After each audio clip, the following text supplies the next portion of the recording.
Hello दोस्तों, इस video में मैं बात करने वाला हूं आज सीएमए फाउंडेशन बिजनेस मैथमेटिक्स के ऊपर। काफी बच्चे तैयारी करते हैं, पूरे ढंग से तैयारी करते हैं, पूरी मेहनत करते हैं, बट फिर भी फेल हो जाते हैं क्योंकि ये एक ऐसा सब्जेक्ट है जो बच्चों को लगता है कि सबसे बड़ा मुश्किल सब्जेक्ट है। इतनी मेहनत करने के बाद भी फेल हो जाते हैं। असली कारण क्या है बच्चों? तो ये वीडियो को आखिरी तक देखिएगा। हर एक बच्चे ने आखिरी तक देखना है। हर एक बात को अगर समझ ले बच्चों तो 100% मैं कहूंगा गारंटी के साथ कि वो सक्सेस उसको प्राप्त होगी। ठीक है, तो क्या है सर ये गलतियां आप लोग कहां करते हैं बच्चों? दिन रात मेहनत करते हैं, लगे रहते हैं, ये पढ़ रहे हैं, वो पढ़ रहे हैं, टेस्ट दे रहे हैं, सब कुछ कर रहे हैं, बट फेल हो जाते हैं। ऐसा क्यों? तो इसके पीछे 5 मेन कारण है। इसके पीछे 5 मेन कारण है बच्चों। तो एक एक कारण मैं आपको डिटेल में बताने वाला हूं। तो पहला, सबसे पहला कारण अगर मैं आपको बताऊं बच्चों, देखो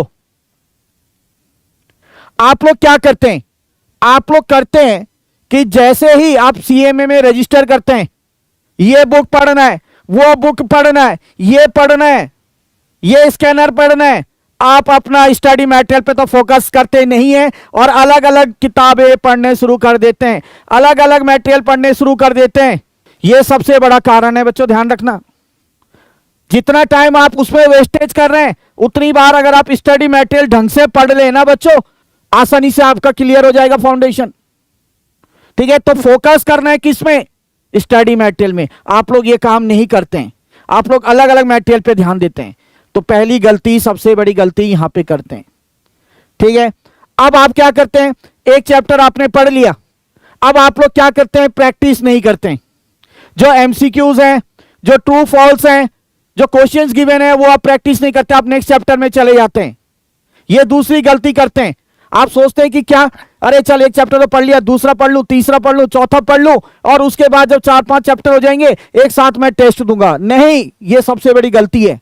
जब आप पहला चैप्टर कंप्लीट करते हैं, दूसरे पे आते हैं तो पहला चैप्टर थोड़ा थोड़ा थोड़ा क्या होता है, भूल जाते हैं बच्चों।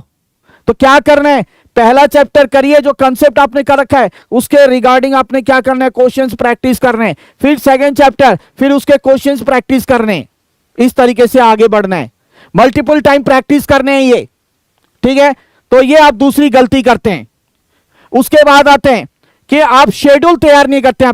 अपना जो पढ़ाई का शेड्यूल है कि भैया मेरे पास अगर मान लो 3 महीने 4 महीने, मैंने कितने दिन में ये सब्जेक्ट कंप्लीट करना है, मैथ्स में मैंने कौन सा पार्ट कंप्लीट करना है, पहले जिसका वेटेज ज्यादा है वो मुझे करना चाहिए। आप लोग ऐसा नहीं करते हो बच्चों, है ना? आपका जब मर्जी आया, अरे आज मुझे ये अच्छा लग रहा है, टाइम वैल्यू ऑफ मनी, ये कर लिया, कल स्टार्ट लग रहा है, ये कर लिया। आप लोग बिल्कुल मेंटेन नहीं करते। आपको 3 या 4 महीने का ऐसा मेंटेन करना पड़ेगा कि चलो सबसे पहले मुझे कोरिलेशन करना है, मुझे फिर ये करना है, फिर मुझे टाइम वैल्यू ऑफ मनी करना है, इसको मुझे इतना टाइम देना है, फिर जब ये मेरा 2, 2.5, 3 महीने में खत्म हो जाएगा उसके बाद मुझे रिविजन करना है। तो ऐसा शेड्यूल बनाना पड़ेगा। ये जो आप 3 या 4 महीने का जो शेड्यूल बनाते हैं ना, एक दिन भी मिस नहीं होना चाहिए। मान लो शादी है भाई की, चले गए, छूट गया वो, ये सबसे बड़ी गलती है। दोस्त का बर्थडे है, मनाने चले गए, तो ये नहीं करना है मेरे बच्चों। ठीक है, प्रॉपर शेड्यूल बनाना है। तो ये भी एक सबसे बड़ा कारण है आपके फेल होने का कि आप लोग शेड्यूल को प्रॉपरली मेंटेन नहीं करते हैं या नहीं बनाते हैं।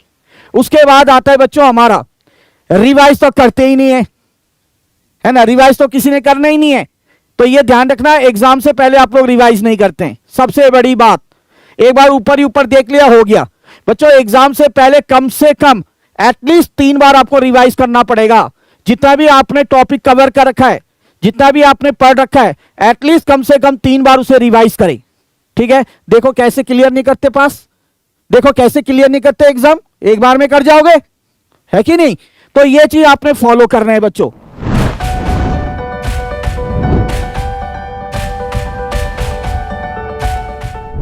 उसके बाद नेक्स्ट आता है आपका, आप लोगों ने क्या करना है?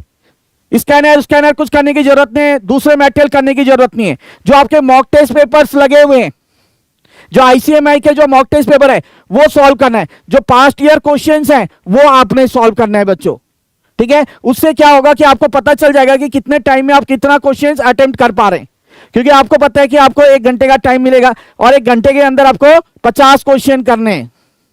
ठीक है, तो वो स्पीड भी मेंटेन रखनी पड़ेगी। और वो कब होगा? जब आप ये मॉक टेस्ट पेपर, जब पास्ट ईयर क्वेश्चंस पेपर जो आप प्रैक्टिस करेंगे, तभी जाके आपका ये पूरा होगा, है कि नहीं। तो ये 5 बातें अगर आपने समझ ली बच्चों, तो एक बार में ही आपका जो सीएमए फाउंडेशन अगर मैं बात करूं वो आसानी से क्लियर हो जाएगी। मैं यहां पे एक पर्टिकुलर सब्जेक्ट की बात कर रहा हूं, ठीक है, बिजनेस मैथमेटिक्स एंड स्टैटिस्टिक्स। यही चीज आपने दूसरे सब्जेक्ट में भी फॉलो करना है बच्चों।